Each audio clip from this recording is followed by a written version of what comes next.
ბალტიისპირელ ბიჭებს გამარჯვებაო. მღერის ნაცოპოზიცია და ნაცენჯეოები. ხალიჩებს უგებენ და ტრიბუნაზეც ახავთ. ისინი გვიხსნიან, სხვა ვერავინო. რა კარგია საქართველოს რომ ასეთი მეგობრები ხავსო. ფიქრობდნენ ალბათ მათ ფერხთით სცენის ძირში მდგარი ნაცდემონსტრანტები. ხო და ესეც თქვენ, მათი მეგობრული ზრახვები. What we can do?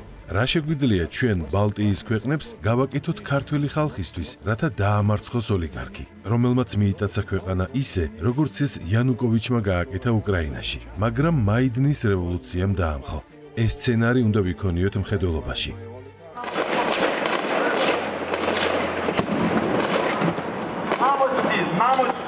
ესეც მაიდნის სცენარი, რომლის დროსაც 100-ზე მეტი დემონსტრანტი ჩახოცეს, როგორც მოგვიანებით გაირკვა სააკაშვილის მითითებით, მისმა ბოევიკებმა. სააკაშვილს პირადად არ გადაუბირებივარ ამ სამუშაოსთვის. ეს მისმა კაცმა, მამულაშვილმა გააკეთა, თუმცა ამ ყველაფრის უკან სააკაშვილი დგას. ანუ ეს თქვენ ჩაცხრილეთ ხალხი მაიდანზე. კი, ასე შეიძლება ითქვას. ასე გამოვიდა. ეს ქართველი სნაიპერები, როგორც საკუთარ თავს უწოდებენ, ირწმუნებიან, რომ ბინძურ სამუშაოს საქართველოს ყოფილ პრეზიდენტ სააკაშვილის, ასევე უკრაინელების, ანდრეი პორუბისა და სერგეი პაშინსკის მითითებით ასრულებენ. შემდეგ მოვიდნენ უცხოელები, ასევე მამუკასთან ერთად ადგილობრივები, შემდეგ ოფიცრები და ასე შემდეგ. ამ დროს მოვიდა მიშაც, მას ამერიკელი ახლდა. ისინი მამუკასთან და ყოფილ ქართულ ოფიცრებთან ერთად საუბრობდნენ. დაგეგმეს ყველაფერი და ჩვენც აგვიხსნეს რა უნდა გაგვეკეთებინა.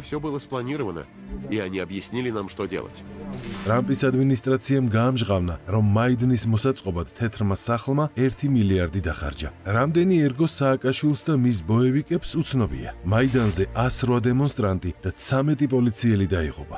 ასობით დაიჭრა. და იგივე სურთ ბალტიელ მეგობრებს საქართველოსთვის. ამ მიზნით ჩამოდიოდნენ ჯგუფ-ჯგუფად მიტინგებზე და ხალხს რევოლუციისკენ მოუწოდებდნენ. მათ შორის კაია კალასის მინისტრები. ის მაშინ ესტონეთის პრემიერი იყო. დღეს კი ბრიუსელის კომისარია. მე არ ვიტყოდი, რომ ერთ-ერთ აქციაში მონაწილეობა ავტომატურად ქვეყნის შიდა საქმეებში ჩაარებას ნიშნავს. თუ დაფიქრდებით, როგორ იყო უკრაინაში მაიდანის დემონსტრაციების დროს. ბევრი ევროპელი პოლიტიკოსი, უამრავი ადამიანი მივიდა იქ, რათა გამოეხატათ უკრაინელი ხალხისადმი მხარდაჭერა. შეხება პარალელს მაიდანსა და საქართველოში მიმდინარე პროცესებს შორის.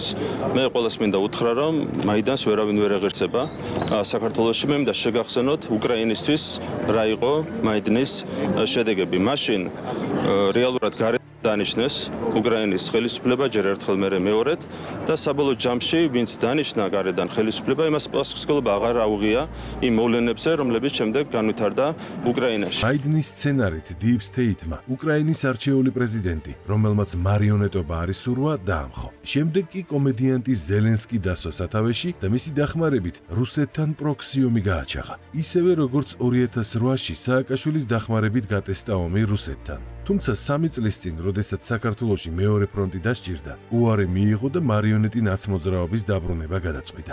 I traveled already twice this year. ხოლო წელს ორჯერ ვიყავი თბილისში. ისევე როგორც სხვა ბალტიელი და ევროპელი პოლიტიკოსები. ვითხოვთ ახალ არჩევნებს. ბალტიის სამივე რესპუბლიკამ უკვე დავაწესეთ სანქციები. ცოტა დრო გრჩება. მალე ევროსაბჭო იკრიბება და თუ კი თბილისში თავისუფლებისთვის ბრძოლა ვერ დაინახა, საჭირო რეზოლუციაც არ იქნება. ბიზნეს ხალხი უნდა მიხვდეს, რომ სწორად უნდა მოიქცეს. როგორია სწორი საქციელი ყველამ კარგად იცის. Deep State-ის უსიტყვო მორჩილება. თუნდაც ის ქვეყნის მსხვერპლად შეწირვას ითხოვდეს. თუმცა ამას მხოლოდ სოციმედიაში თუ მოისმენთ. Mainstream media Deep State-ს გაჩუმებული ხავს. Georgia to send troops to Ukraine, opening a second front against საქართველოსადმი მოწოდება გაგზავნოს სამხედროები უკრაინის ომში და ასევე თავადაც გაუხსნას რუსეთს მეორე ფრონტი დღის წესრიგში რჩება. საქართველოს მეგობრები თუ მტრები წლებია უბიძგებენ მას რუსეთთან ომისკენ. თბილისს ხან რუსული სანქციების დაწესებას თხოვენ, ხან სამხედროების გაგზავნას უკრაინაში. დახურულ კარს მიღმა ჩვენთან მოვიდა Deep State-ის წარმომადგენელი, რომელმაც ღიად მოითხოვა სანქციებთან მიერთება, ჩვენ ეს არ გავაკეთეთ და შემდეგ ზელენსკის ხელით გაიწვია საქართველოდან ელჩი. სწორედ ამ ორი საბაბით. ერთი იყო სანქციების არ დაწესება და მეორე იყო მებრძოლი მოხალისეების არ გაგზავნა. აბსოლუტურად ყველაფერი გავაკეთეთ უკრაინის დასახმარებლად და ერთადერთი არ გავაკეთეთ, რომ არ გავხსენით მეორე ფრონტი. ჩვენ თუ მეგობრობა ისე იმგვარად უნდა დავამტკიცოთ ევროკავშირთან, რომ რუსეთთან შევდივართ ესკალაციაში, უკაცრავად, მაგრამ ეხლა ჩვენ მეგობრობას, ჩვენი ქვეყნის ასე ვთქვათ, ნგრევას ვერ ვამჯობინებთ. ჩვენ ერთადერთი რამის გამო ვისჯებით სახელმწიფოს და კონკრეტული თანამდებობის პირებით, სანქციები, რეზოლუციები, აქტები და ასე შემდეგ, რომ ჩვენ ვიცნობთ მხოლოდ ჩვენი ხალხის და ჩვენი სახელმწიფოს ინტერესებს და ასეთი ნებისმიერი ქმედება, ზეწოლა ვერ შეუძლია ჩვენს დამოკიდებულება ჩვენი ვალდებულების წინაშე, რომელიც გვაქვს ქართული ხალხის წინაშე არ აქვს. როდესაც ევროკავშირში ვერ მოხერხდა კონსენსუსის მიღწევა საქართველოს წინააღმდეგ სანქციების დაწესებასთან დაკავშირებით, მაშინ სწორედ ამ სამ ქვეყანას დააწესებინეს. თქვენ გახსოვთ ამ სამი ქვეყნის უმაღლესი თანამდებობის პირები საქართველოში რევოლუციური პროცესების ბარიკადებზე, ხო, რომლებიც მოუწოდებდნენ შეკრებილ აგრესიულ მომიტინგეებს იმისათვის, რომ პროცესების დესტაბილიზაცია მომხდარიყო, დაძდილიყო დესტრუქციის და ძალადობის ხარისხი და საბოლოო ჯამში თბილისის ქუჩებში მიგვეღო მაიდანი, სისხლის ზღვრა, რომელსაც უნდა მოეტანა ქვეყანაში ხელისუფლების დამხობა.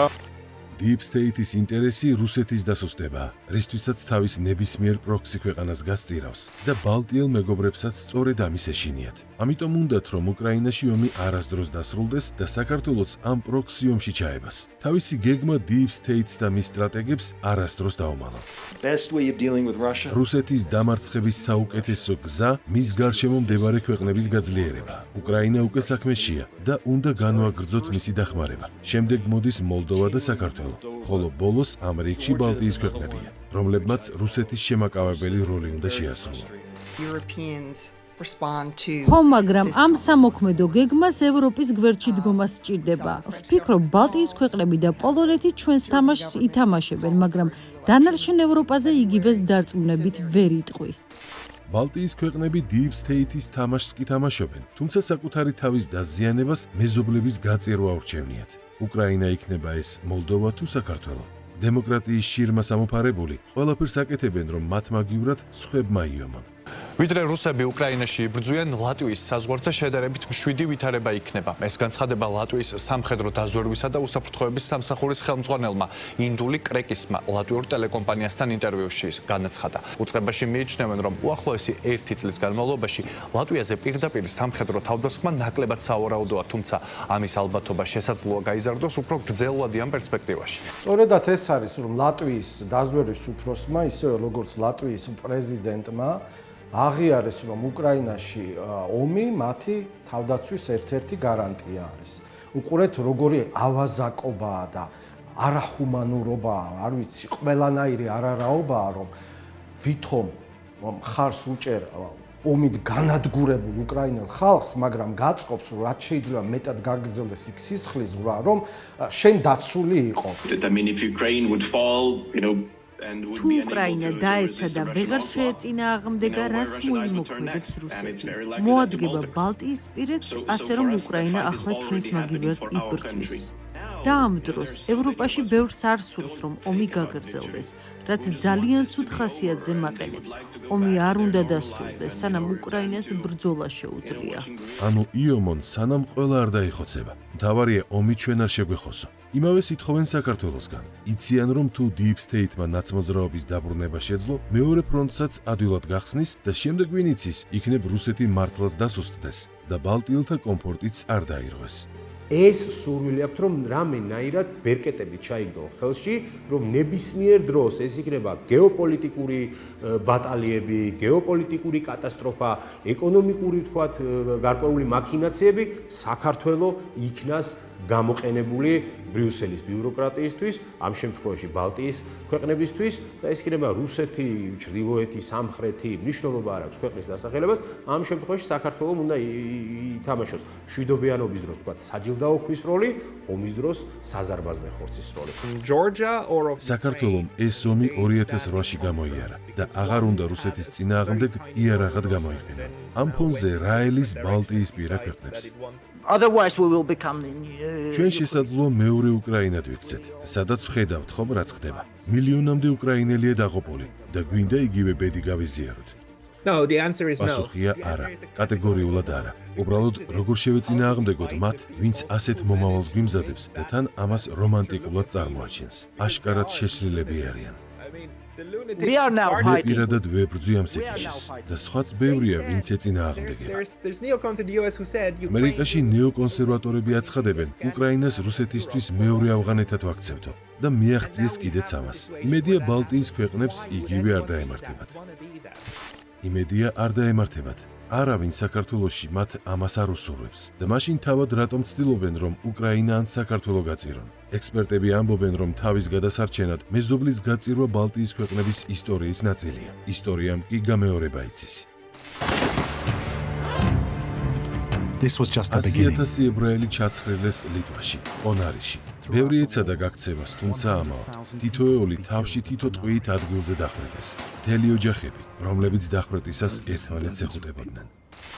ისე ჟღერს, როგორც ჰოლოკოსტის კიდევ ერთი შემზარავი ისტორია. თუმცა ამ შემთხვევაში მკვლელები გერმანელები არ იყვნენ. პონარიში ებრაელები ლიტველმა მეზობლებმა დახვრეტეს. იგივე ისტორია განვითარდა ბალტიის სამივე რესპუბლიკაში. ნაცისტებს ადგილობრივები აქტიურად ეხმარებოდნენ საკუთარი თანამემამულე, ებრაელებისა და კომუნისტების დახვრეტაში. მათ შუცმენშაფტები, ანუ მცველები ერქვათ. რეალურად კი სიკვდილის ბრიგადები იყვნენ, რომელთაც 100,000 ებრაელი ამოხოცეს და მას შემდეგ გერმანელებისგან განსხვავებით ამისთვის ბოდიში არასდროს მოუწია. 2012-ში მე მოვინახულე ებრაელთა მასობრივი დახოცვის ადგილი ლატვიაში და ვნახე, რომ ოდნავ მოშორებით 30 მეტრში მონუმენტი დაედგათ, რომელზეც ოქროსასოებით ეწერა იმ ადამიანის სახელი, რომელიც ამ პატარა ქალაქში მასობრივ ხოცვას ხელმძღვანელობდა. შემდეგ გავარკვიე, რომ მთელ ბალტიისპირეთში კოლაბორაციონისტებს ძეგლებს უდგამენ. These were Latvians. თან ეს იყვნენ ლატვიელები, იმ ებრაელების მეზობლები, რომლებიც საკუთარი ხელით დახოცეს. რატომ? მათ აიძულებდნენ თუ ფულს უხდიდნენ. 10% მათგან, ვინც მასობრივ ხოცვაში მონაწილეობდა, ფაშისტური იდეის გამოკლავდა. 90%-ის мотиваცია კი ებრაელთა გაძარცვა იყო. რიგაში ხალხს მეზობელი ებრაელები თავად მიჰყავდათ გეტოებსა და საკონცენტრაციო ბანაკებში. მათ ქონებას კი ხელში იგდებდნენ. კი, მეთაურები გერმანელები იყვნენ, მაგრამ ყველა ოპერაციას ლატვიელები ასრულებდნენ. 1945-ში ეს იდილია ბალტიისპირელებს რუსებმა დაუსრულეს და ბევრს სამაგიეროც მიუძღეს. ამიტომაც აქვთ რუსეთის ისტერიული შიში და კვლავაც მზად არიან მეზობლებს ესროლონ ზურგში, დაუსვან სათავეში მარიონეტები, შეულახონ სუვერენიტეტი, ოღონდ ამჯერად Deep State-ის პატრონაჟით. ისინი მთლიანად ექვემდებარებიან ლონდონის, ბრიუსელის თუ ვაშინგტონის მმართველ ძალებს და ასრულებენ მათ დავალებებს. არ დადგეს მშვიდობა უკრაინაში და მეორეს მხრივ საქართველოს ჩაერთოს ომში, გაიხსნას კიდევ ერთი ფრონტი იმისათვის, რომ რუსეთმა საკუთარი ტანკების ლულები არ მიმართოს ამ ქვეყნების მიმართ, არამედ დაკავებული იყოს უკრაინელი ხალხის თუ საქართველოს მოსახლეობის ხოცვით და ჩვენი ქვეყნების განადგურებით. რომ გკითხოს საკუთარ ქვეყანას არ უთმობენ იმდენ დროს, რამდენსაც ქართველ ხალხზე ზრუნვას. ჩამოდიან, აქციებზე დგანან, ყვირიან და წერენ სანქციებს. თუმცა ქართული ოცნება რომ ვერ მოდრეკეს, არც ნიღბის ჩამოხსნის ერიდებათ. საქართველოს უნდა გავაუქმოთ უვიზო მიმოსვლა და ასევე ასოცირების ხელშეკრულება, ხოლო კანდიდატის სტატუსი დე-ფაქტო უკვე გავაუქმეთ. ამასთანავე უნდა გავაძლიეროთ NGO-ები და თავისუფალი მედია. აშკარად სძულს საქართველო, თუმცა ნაც NGO-ებს და ნაც მედიას რომ ვკითხო, ქართველების მოამაგეა. გასაგებიცაა, საკუთარი ქვეყნის ძირის გამოთხრაში მათ ფულს უხდის და გამოდის რომ ქართველებზე ზრუნავს. რასალიეტუადან არის, თუმცა ზუსტად იმავე სიმეორებენ მისი კოლეგები სამეზობლოდან. თითქოს ერთი დირიჟორი ხარ.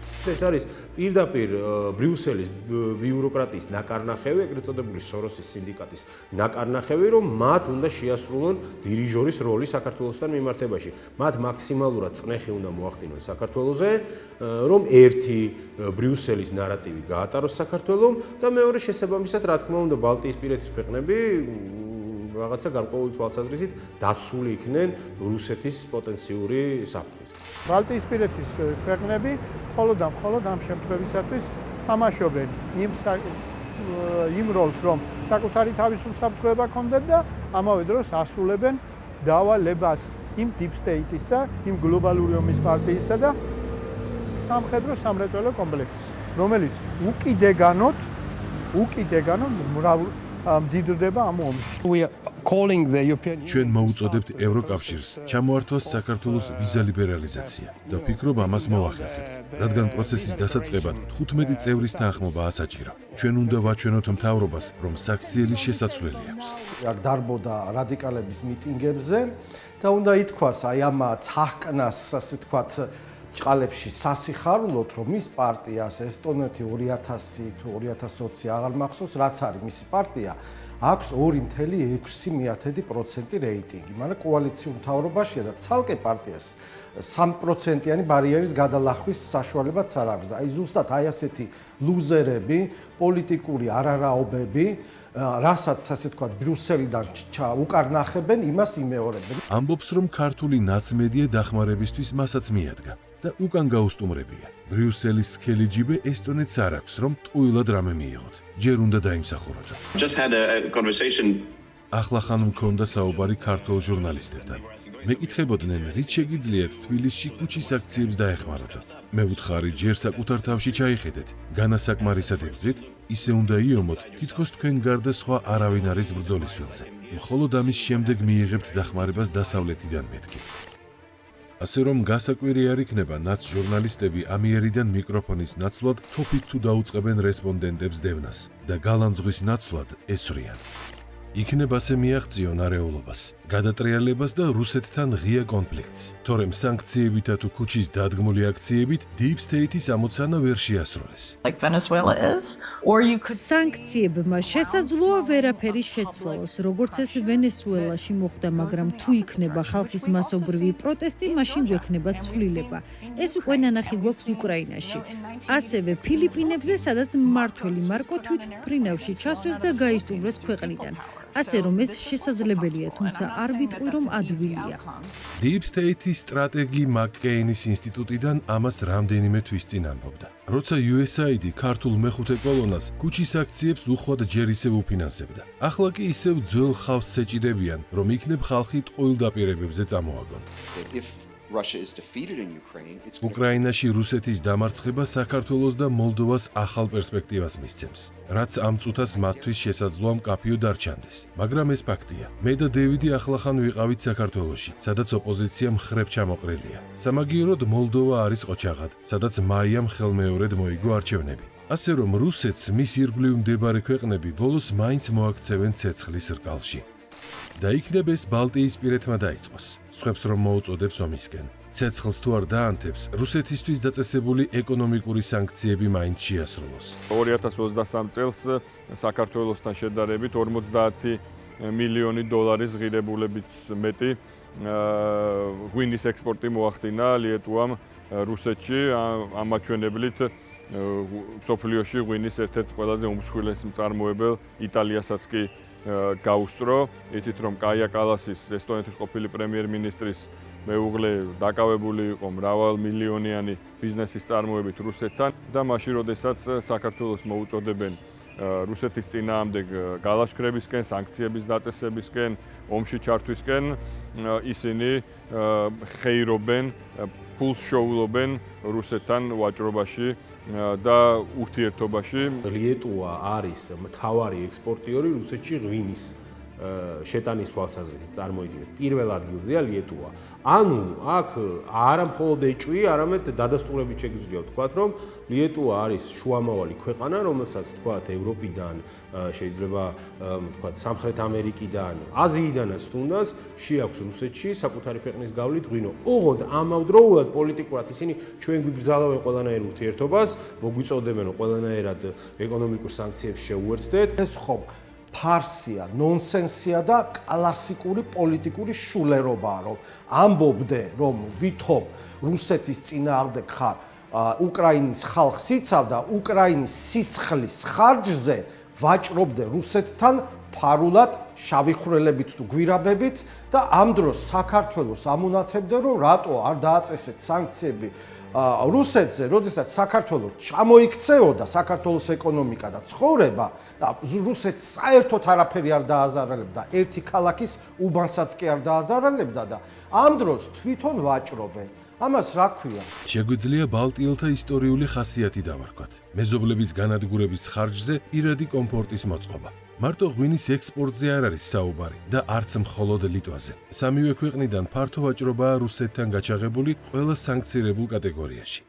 2023 წლის ექსპორტის მონაცემებით ბალტიისპირეთის ქვეყნებს რამდენიმეჯერ მრავალი უფრო მაღალი მაჩვენებელი აქვს ექსპორტისა რუსეთში, ვიდრე საქართველოს. მაგალითად, საქართველოს ექსპორტი თუ იყო 9 მილიარდს მეტი 560 მილიონ დოლარის დაახლოებით, ამ დროს ესტონეთის არის 1,2 მილიონი დაახლოებით, ასევე დაახლოებით ლატვიისაც არის 1,2 მილიონი და ლიტვის 2,3 მილიონი. ღვინის გარდა რუსეთს დისკომფორტი ბრენდული ავტომობილების ექსპორტის აკრძალვითაც უნდა მიეღო. თუმცა სანქციებით ესეც კი არ მოხერხდა. რუს მილიონერებს ჩინურ მანქანებზე გადაჯდომა არც კი უფიქრიათ. მე ახლა მოსკოვის ყველაზე დატვირთულ გზატკეცილთან მდგავარ, რომ ჩავატარო ექსპერიმენტი. ნახოთ, რამდენი ჩინური მანქანა ჩაივლის 2 წუთის განმავლობაში. 177 ავტომობილმა ჩაუვარა კამერას ამ დროში და 35, ანუ დაახლოებით 20% იყო მათგან ჩინური წარმოების. კიდევ დაახლოებით 30% რუსულ ბრენდებზე მოდის, შესაბამისად 50%. ანუ ყოველი მეორე მანქანა ქუჩაში ევროპული ან ამერიკული წარმოებისაა. მათ ფეშენებელური საცხოვრებელი კორპუსების მიწისქვეშა ავტოსადგომებზე ეყიდით. საიდან ეს ავტოები? We bring it through Belarus. შემოყავს ბელორუსიდან, ასევე ლიეტუვადან, ესტონეთიდან და ლატვიიდან. თავიდან ბალტიისპირეთს სკეპტიკურად ვუყურებდი. არ მეგონა ასე თავისუფლად თუ გაატარებდნენ სანქცირებულ მანქანებს რუსეთში, რადგან რუსეთი იქ ძალიან არ უყვართ, მაგრამ სამაგიეროდ უყვართ ფული. და ასევე უყვართ საკუთარი დანაშაულის სხვაზე გადაბრალება. სანქცირებული მანქანების რუსეთში ტრანზიტსაც ხომ ცალსახად საქართველოს აბრალებდნენ, ისევე როგორც კომპიუტერული ჩიპებისა და ნახევარგამტარების. ბელარუსში ბალტიისპირეთიდან ახალი ევროპული ავტომობილების ექსპორტი გაიზარდა 50-ჯერ. ჩვენ ვიცით, რომ ბელარუსია და რუსეთს საბაჟო კავშირი აქვს და ბელარუსიდან, რა თქმა უნდა, რუსეთისკენ შედის. ასევე ხდება ორმაგი დანიშნულების საქონლის ექსპორტი ლიტვის და ლატვიის ტერიტორიიდან რუსეთში, მაგალითად მიკროჩიპების, რომელიც მათ შორის რაკეტებში, ისკანდერის რაკეტებშიც კი არის ნაპოვნი. წელს ახალი რეგულაცია უნდა შესულიყო ძალაში, რომლითაც ჩიპებისა და მიკროსქემების ევროპელ მწარმოებლებს საკუთარ პროდუქციაზე კონტროლი ეკისრებოდათ, რომ რუსეთში არ მოხვედრილიყო, თუმცა ეს გერმანიამ დაბლოკა. არა და ყველაზე მეტად სწორედ გერმანული ელექტრონიკა ხვდება რუსეთში. ეს აშკარად ორმაგი სტანდარტია, როდესაც უნგრეთს ადანაშაულებ რუსული სანქციების დაბლოკვაში და თავად ბლოკავს სანქციებს. The question is really on the table here is whether or not with sanctions. რა არის ამ სანქციების მიზანი? რომ ჩამოიშალოს პუტინის მმართველობა, ხომ? ანუ სანქციებმა უნდა გააბრაზოს რუსი ხალხი და აუჯანყდეს პუტინს. მაგრამ ეს არ მოხდება, რადგან ამ შეტევას ხალხი აღიქვამს როგორც გარედან თავდასხმას მის ქვეყანაზე და პირიქით, უფრო მეტად უდგება გვერდში პუტინს. მით უმეტეს, რომ სანქციები რუსების ცხოვრების ხარისხზე მხოლოდ დადებითა დაისახა და არც ბრენდების დემონსტრაციული გასვლა დაეტყო მათ ცხოვრებას. ნახოთ, როგორ გამოიყურება რუსული სუპერმარკეტი სანქციებიდან 2 წლის თავზე.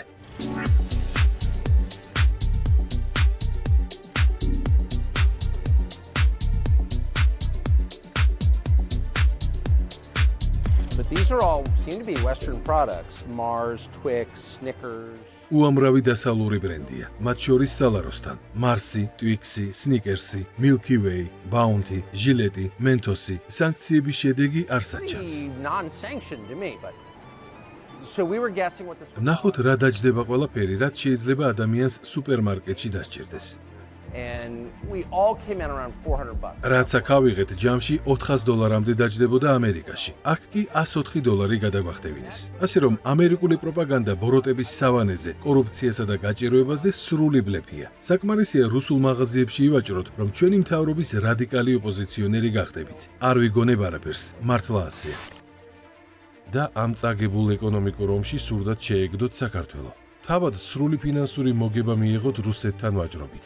საქართველოს ეკონომიკა კი დაექციათ, რომ იქნებ კუთხეში მიმწყდეულს მეორე ფრონტიც გაეხსნა რუსეთთან. მეურმა კომენტარმა, რომელიც ქართული ოცნების წევრებმა გააკეთეს, სიტუაცია კიდევ უფრო გააუარესა. მესმის, რომ სანქციების დაწესება რთული საქმეა, მაგრამ თუ საქართველო არ შეუერთდება ამ სანქციებს, ეს კიდევ უფრო გაზრდის ამ ქვეყნის დაუცველობას. რა მოლოდინიც არსებობს ყველა ქვეყნის მიმართ, რომელიც რუსული აგრესიის წინააღმდეგია, არის ის, რომ ისინი დაემორჩილონ საერთაშორისო სანქციების რეჟიმს. ჩვენ ყველამ ვიცით, რომ ნებისმიერი ქვეყანა, რომელიც არ დაემორჩილება საერთაშორისო სანქციებს, პასუხს აგებს. ამ პათოს ცხადია არც მეხუთე კოლონა ჩამორჩა. ქვეყანა, რომელიც ამბობს, რომ უნდა ევროპული ინტეგრაცია და განაცხადი შეაქვს და მეორე მხრივ გადგება გვერდზე ევროპის მხრიდან დაწესებული სანქციებისგან და არ შეუერთდება, რა თქმა უნდა, მას პოლიტიკური შედეგები მოყვება. რუსეთის სანქციებს ბალტიის ქვეყნები აშკარად გვერდზე გაუდგნენ და ეს უკვე საჯაროდ ცნობილია. გააკრიტიკა კოლექტიურმა ნაცმოძრაობამ ამის გამო. არა, გამოუწერა მათ რეზოლუცია ევროსაბჭომ. არა და არა. ბალტიისპირეთისთვის რუსეთი სხვა დონის საფრთხეა, ვიდრე დანარჩენი ევროპისთვის. ამიტომ ჩვენ განსხვავებულად ვიქცევით. ანუ საქართველოს ნაკლებად უნდა ურთხოვდეს რუსეთს, ვიდრე ბალტიის ქვეყნები, რომლებიც ნატოს ხოლგას არიან შეფარებული. სანქციებიც უნდა დაადოს და მეორე ფრონტიც გაუხსნას რუსეთს, ხოლო ბალტიისპირეთი უკარნახებს, როდის და როგორ გააკეთოს ეს.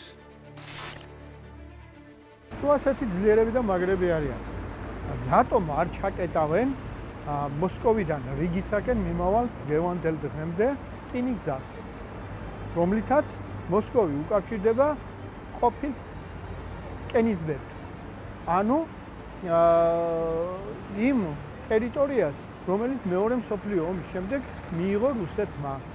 რატომ არ აკეთებენ ამას? როგორც კი დამოიწყეს ამის შესახებ ლაბარაკი, მაშინვე ერთი თითი დაუქნია პუტინმა და სად გაცურცვლილიყვნენ, იმას ცდილობდნენ. ვირთხებივით სად შემძრვალებდნენ. თუ ბიჭებია დაკეტონ ახლა, მაგრამ ამათ უნდათ სხვისი ხელით ნარის კრება. მათ აქვს როლი, სპეციალური როლი იმისათვის, რომ ამ დაძაბულობის დროს, ამ გეოპოლიტიკური, შეიძლება ითქვას, ორომტრიალის დროს, რაღაცა დიდი ძმის როლი შეასრულონ საქართველოსთან მიმართებაში და საქართველო მაქსიმალურად ჩაითრიონ პროცესში. კიდევ ერთხელ გავიმეორებ, იმ პროცესში, რა პროცესაც ქვია, ერთი ბალტიისპირეთის ქვეყნებისთვის რაღაცა უსაფრთხოების თვალსაზრისით რაღაცა ტემპერატურის დაწევა და მეორე ბრიუსელის ბიუროკრატიის ნარატივი. ვინ ეთანხმება ამ რიტორიკას, რომ სხვისი კარნახით ქვეყანა რუსეთთან ომის ცეცხლში უნდა შეაგდო? კოლექტიური ნაცმოძრაობა და ბალტიელებმაც მის მხარდასაჭერად ყველა წითელ ხაზს გადააბიჯეს. ვუსურვებ ქართველებს ისეთ მთავრობას, რომელიც ევროკავშირისკენ მიმავალ გზაზე დაბრკოლება კი არა, არამედ ხალხის ლიდერი იქნება. როდესაც დადგებით საარჩევნო ყუთთან, გაიხსენეთ, ვინ დაწია საქართველოს უკან რუსეთისკენ. ხოლო როცა საარჩევნო ყუთთან ხალხმა საკუთარი გონებით გააკეთა არჩევანი, აყვირდნენ, არ ცნობთ შედეგებს და ამიტომ საქართველოს ხელისუფლება არალეგიტიმურიაო. არ შეგვიძლია ამ არჩევნების ლეგიტიმურად მიჩნევა. ამის შედეგად პარლამენტიც არალეგიტიმურია. ჩვენ არ შეგვიძლია და ჩვენი მორალური ვალდებულებაა. არ შეგვიძლია ეს არჩევნები ლეგიტიმურად მივიჩნიოთ. შესაბამისად, საქართველოს პარლამენტი, ახლანდელი მთავრობა და ამ პარლამენტის მიერ დამტკიცებული პრეზიდენტი ჩვენს თვალში არალეგიტიმურია. არ ვაპირებ ვაღიარო არჩევნების შედეგები როგორც გამჭვირვალე, პატიოსანი და დემოკრატიული. ეს ასე არ იყო. ამ კამპანიას არც მისი დამკვეთი ბრიუსელი ჩამორჩა. შედეგები უნდა გაუქმდეს, რისთვისაც ფულს მივცემთ მეხუთე კოლონას, აქციებისა და არეულობის მოსაწყობად. ჩვენ შევწყვეთ საქართველოს მთავრობის დაფინანსებას და 100 მილიონ ევროს მის ნაცვლად სამოქალაქო სექტორს მივცემთ, რათა ეფექტურად იბრძოლოს სამართლიანი არჩევნებისთვის. სინამდვილეში მთავრობას არასდროს მიუღია ბრიუსელის დაფინანსება. ეს 100 მილიონი სპეციალურად NGO-ებისთვის გამოიყო ხალხის მიერ არჩეული ხელისუფლების ჩამოსაგდებად. ფულის გარდა ნაც NGO-ებს პოლიტიკური დემარშითაც ეხმარებიან, რომ უფრო წონიანი გამოჩნდნენ. და ეს ყველაფერი ერთადერთი მიზნით, რომ ქართული ხალხის ნება და აზრი შეცვალონ. ქართული კოშმარი საქართველოს რუსულ ორბიტასთან, მის გავლენის სფეროსთან აახლოებს. The European Parliament sends a very clear message პარლამენტი ძალიან მკაფიო გზავნილს უგზავნის ბიძინა ივანიშვილსა და მის თანამზრახველებს ქართული ოცნებიდან. ევროკავშირის წევრობა შეუთავსებელია მათ პოლიტიკასთან. ისეთი კანონების მიღება, რომლებიც სერიოზულად აფერხებს ან ზღუდავს არასამთავრობო ორგანიზაციების და სამოქალაქო საზოგადოების საქმიანობას, რომლებიც ავიწროვებენ უმცირესობებს, მათ შორის LGBTIQ თემს, სრულიად წინააღმდეგობაშია საქართველოს დეკლარირებულ ევროპულ მისწრაფებებთან. თუკი NGO-ებს ფულს გადატრიალებისთვის აძლევენ და კანონის შედეგად ეს გამჭვირვალე გახდა, ასეთი კანონი არ ვარგებულა. LGBT პროპაგანდა კი საქართველოს გაცხადებული კურსი ყოფილა. არ აქვს მნიშვნელობა, რა სიტყვიან, მთავარი ხელისუფლებაზე წნეხია. ერთგვარი მყეფარა ძაღლები საქართველოს წინააღმდეგ ისინი მოუხსიეს საქართველოს იმისათვის, რომ მათი ჩართულობით, მათი უშუალო მონაწილეობით მოხერხდეს საქართველოში დემოკრატიულად არჩეული ხელისუფლების არაკანონიერი გზებით დამხობა. ეს ბალტიელი პოლიტიკოსები, რომ აი პატარა მჩხავანა ფინიები რო არიან, რაღაცას რო უყეფენ დიდ ძაღლებს, ანუ გულისხმობ ზე სახელმწიფოებს, იმიტომ რომ იციან რომ პატრონი, რომელსაც მოკიდებული ყავს, ის საბმელით, ხომ, არ დაუშვებს რომ ის დიდმა ძაღლმა დაგლიჯოს. დიდი ზე სახელმწიფოები არიან ამერიკის შეერთებული შტატები, რუსეთი, ჩინეთი. აი სწორედაც მოგწონს, არ მოგწონს, აი ამ სამ ზე სახელმწიფოს შორის მიმდინარეობს გლობალური გავლენების გადანაწილება. ამას უნდა შეეგუონ ბალტიელი პრაგმატული პოლიტიკოსები და არა ურსულა ფონ დერ ლაიენის ლაქიები და ფინიები. როგორც იტყვიან, ძაღლი ჰყებს, ქარავანი კი მიდის. საქართველოს მეორე ფრონტის ნაცვლად აღმოსავლეთ-დასავლეთის დერეფნის მშენებლობაში ჩაება და სუვერენიტეტი შეინარჩუნა. გამომდინარე საქართველოს როლისა ევროპის ენერგოუსაფრთხოების, ეკონომიკური, თქვათ, აზიური დერეფნის თვალსაზრისით, მათთვის უფრო საჭირო და მათთვის უფრო ეგზისტენციალურად შეიძლება ითქვას საჭიროა ისეთი ქვეყანა, როგორიც არის საქართველო და არა პირიქით. ბალტიის ქვეყნებს კი უნდათ ეს თუ არა რუსეთთან ბუფერის როლისთვის ამზადებენ და თუ საქმე ომამდე მივიდა, უკრაინის როლსაც გადასცემენ. Latvia, Lithuania and Estonia. ლატვიაში, ლიტვასა და ესტონეთში თავდაცვითი ზღუდეები შენდება რუსეთის შეტევის მოსაგერიებლად. საფორტიფიკაციო ხაზის პირველ ზოლში ბეტონის ეს პირამიდები, ეგრეთ წოდებული დრაკონის კბილები განთავსდება, რომელთა ამოცანა ტანკების შეჩერებაა. ლითონის ეს ტიხრები მეორე ზოლში განთავსდება, 1000-ზე მეტ ბეტონის ბუნკერს კი მიწაში დაფლავენ. ეწყობა მავთულ ხლართების კედელიც, რომელმაც ქვეითი ჯარისკაცები უნდა შეაკავოს. ჩვენ გვახსოვს, რა სწრაფად დაიკავა რუსეთის არმიამ უკრაინის ვრცელი ტერიტორიები, მაგრამ უკრაინას ასეთი საფორტიფიკაციო ზღუდეები რუსეთთან არ ჰქონდა. ბალტიის ქვეყნებს კი ახლა უკვე ექნებათ. ეწყობა დანაღმული ზოლიც. თუმცა ეს ვერ შეაკავებს პროპაგანდას და ავიაციას, ასევე რუს ჯაშუშებს. რუსეთი ყველას ეხმარება და შველის, ის სამართლიანი ქვეყანაა და ყველას გვერდში უდგას. ჯაშუშებში ბალტიისპირეთის რუსული მოსახლეობა იგულისხმება. ლატვიაში ყოველი მეოთხე ეთნიკურად რუსია და მათი ნახევარი მხოლოდ რუსულად საუბრობს. მთავრობა მათ მოქალაქეობაზე უარს ეუბნება, თუმცა უკვე მეშვიდე თაობაა, რაც იქ მუდმივად ცხოვრობენ. ბალტიელი პოლიტიკოსები დემოკრატიაზე სხვას უკითხავენ ლექციებს. თავად კი საკუთარი მოსახლეობის მნიშვნელოვან ნაწილს არც არჩევნებში მონაწილეობის და არც პოლიტიკური თანამდებობის დაკავების უფლებას აძლევენ. რუსებს ღორებივით ექცევიან და საბოლოოდ იმავეს მიიღებენ თავადაც. მანამდე კი ბალტიელები საქართველოში მუშაობენ ვითარების ასარევად და Deep State-ის მარიონეტების სათავეში დასაბრუნებლად. გათვლით, რომ რუსეთის რისკს საკუთარ ქვეყანას აკიდებენ ტვირთად, ისე როგორც 2008-ში იყო. ამათ ეშინიათ რუსეთის, რომ ეს ომის დამთავრების შემდეგ, რომ რუსეთი მათ რომ იტყვიან მიხედავს იმ აგრესიული პოლიტიკისა და იმ პოლიტიკის გამო, რომელსაც ისინი თავიანთი პატრონების დაკვეთით აწარმოებენ. ამიტომ ესენი ყოველგვარ ღონეს იხმარენ, რომ რაც შეიძლება მეტი დიდხანს გაგრძელდეს ეს კონფლიქტი. ეს არის უბრალოდ იმის შედეგი, რომ ბალტიისპირეთის ქვეყნების ხელისუფლებები ვერ მოქმედებენ დამოუკიდებლად. ისინი არიან პირდაპირ დამოკიდებული Deep State-ის დავალებებზე, ინსტრუქციებზე, გლობალური ომის პარტიის დავალებებზე. არ აინტერესებთ არაფერი, მათ შორის არც საკუთარი ხალხების ინტერესები და ხელოვნურად აბუჯებენ ურთიერთობას ჩვენს ქვეყანასთან და ქართულ ხალხთან. ეს დამონათება სამარცხვინო რეზოლუციები, სამარცხვინო სანქციობანა არაფერს არ გააკეთებს პირიქით. ქართველი ხალხი უფრო შეკავშირებული ხდება საკუთარ არჩეულ ხელისუფლებასთან და არავის, ასე თქვა, თითის ქნება არ გჭირდება. თითი დაუქნიონ საკუთარ თავს სარკესთან, როდესაც სუვერენიტეტზე და თავისუფლებაზე ლაპარაკობენ.